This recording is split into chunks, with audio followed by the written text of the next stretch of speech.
Negotiated development in Redstone. General instructions. The city of Redstone has a population of 30,000. Finally, after a decade of almost no growth, developers are eager once again to build, especially in the downtown area. The number of building permit requests has suddenly skyrocketed. The City Council and the Redevelopment Authority are at odds. The new council was recently elected on a slow growth platform. The independently elected Redevelopment Authority has been actively encouraging development for quite some time.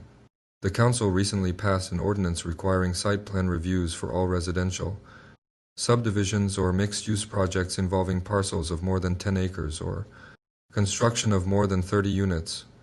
Angela Redstone, the great-granddaughter of Redstone's founder, would like to build a luxury condominium project on Main Street at the edge of the central business district. She proposes to raise the old movie theater and supermarket and build a series of 4-story duplexes with a health club and street-level boutiques on the 4-acre site. Rumor has it that she wants to construct 5 buildings, 120 units, plus a separate parking structure. A group of residents called the Downtown Neighborhood Association is upset about Angela Redstone's plans. They claim that the proposed luxury project will trigger a process of gentrification, pushing prices well beyond what current residents could possibly afford.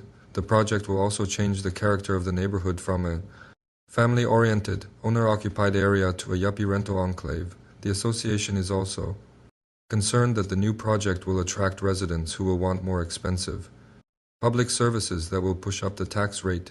John Hammond, head of the Downtown Neighborhood Association, has been designated the spokesperson for the group.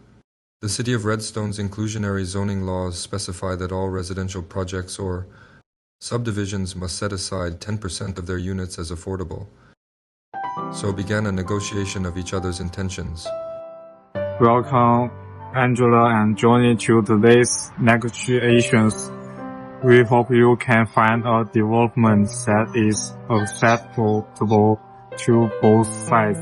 If you can come to an agreement, the city will give you this full support.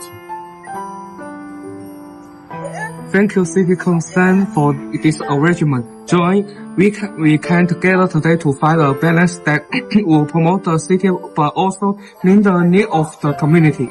My team has designed a project that can accommodate 109 units, including some affordable housing. I understand the need for development, but the focus of our community is on the maintaining the outshore of our town and making sure the new development doesn't create excessive traffic and cost of living pressure.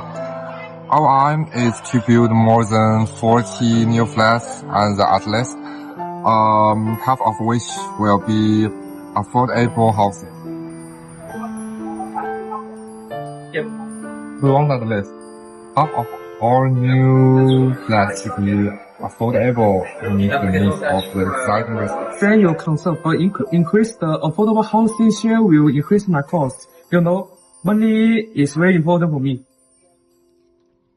We could consider offering some tax breaks or subsidies to help you cover the cost. In the meantime, we can also look at other sources of funding, such as state or federal hosting programs. Okay, I can look at increasing affordable housing to 40%. The construction of the company will be increase the traffic flow, and we need some mention to improve the traffic situation. Fine, I can provide some parking space and improve traffic on the surrounding roads. We could look at spending more on mass transit, such as adding bus line or building metro stations. At the same time, we can also encourage the residents to use bicycle for work and reduce car travel. Each of these steps will take time and money that I need to give further consideration to. Let me see. We want some community facilities, such as parks and kindergartens, to be included in the project. I could consider build some public place in the project, but building a primary school might increase my cost. We could provide some land and money to support the construction of a preschool. At the same time, we can also encourage other developers to build a kindergarten around the perimeter to meet the needs of residents. Well, I could consider build a small park in the project. That the circle of the project is too large and will have the negative impact of the community.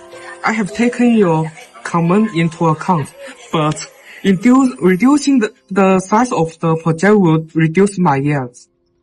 We may consider adjusting the plan of the project, such as reducing the height of the floor or increasing the amount of green space. At the same time, we can also encourage other developments to build similar projects around the perimeter to see with also population density. After many rounds of negotiation, the two sides finally reach an agreement. The agreement includes a project size of 100 apartments, 40% of which will be affordable housing, a certain number of parking spaces and improved access to the surrounding roads, construction of a small park, the developer will bear certain costs for the construction of community facilities, etc. Representatives of the Town Council and Redevelopment Authority endorsed the agreement and said they would push ahead with the implementation of the project as soon as possible.